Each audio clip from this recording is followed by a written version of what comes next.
Coffee செய்ய 1 teaspoon அளவுக்கு instant coffee தூள் போட்டுக்கோங்க. 1 டீஸ்பூன் சுகர், 1 டீஸ்பூன் தண்ணி ஊற்றி இப்படி நல்லா குலுக்கிக்கோங்க.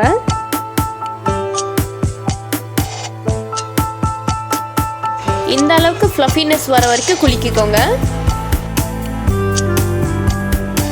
போபா பால் செய்ய பேனில் ஒரு 1/2 கப் அளவுக்கு ப்ரௌன் சுகர் ஊற்றி அதுக்கேற்ற மாதிரி தண்ணி ஊற்றிக்கோங்க.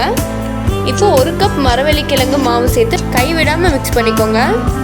இந்த பவுடர் ஹோம்மேட். நீங்கள் சூப்பர் மார்க்கெட்டில் டாப்பியோக்கா பவுடர்னு கேட்டு வாங்கிக்கலாம். நல்லா கிண்டி பேனில் ஒட்டாத அளவுக்கு எடுத்துக்கலாம்.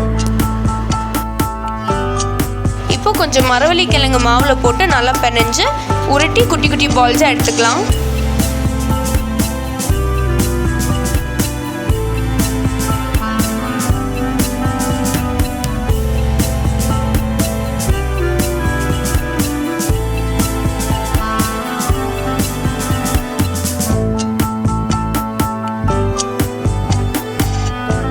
குட்டி குட்டி பால்ஸ் பண்ணிவிட்டு அதில் மாவு போட்டு கொஞ்சம் டஸ்ட் பண்ணி வச்சுக்கலாம். இப்போ இன்னும் ஒரு 1/2 கப் ப்ரௌன் சுகர் போட்டு தண்ணி ஊற்றி நல்லா கொதிக்க வைங்க. கொதிக்க வச்ச பின்னாடி நம்ம உருட்டி வச்ச பால்ஸ் அதில் சேர்த்து நல்லா வேக வச்சுக்கோங்க. இப்போ ஒரு பவுலில் தண்ணி ஊற்றி அதில் ஐஸ் க்யூப் போட்டு இந்த பால்ஸ் மட்டும் தனியாக எடுத்து அதில் போட்டுக்கோங்க.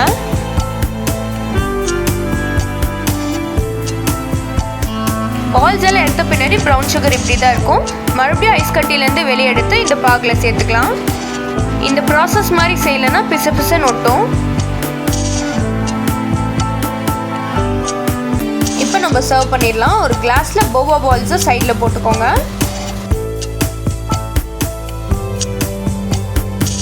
இப்போ நம்ம குலுக்கி வச்ச காஃபியோட டிகாஷன் மட்டும் ஊற்றிக்கலாம். 1 கிளாஸ் பால் ஊற்றிக்கோங்க, ஐஸ் க்யூப்ஸ் போட்டு.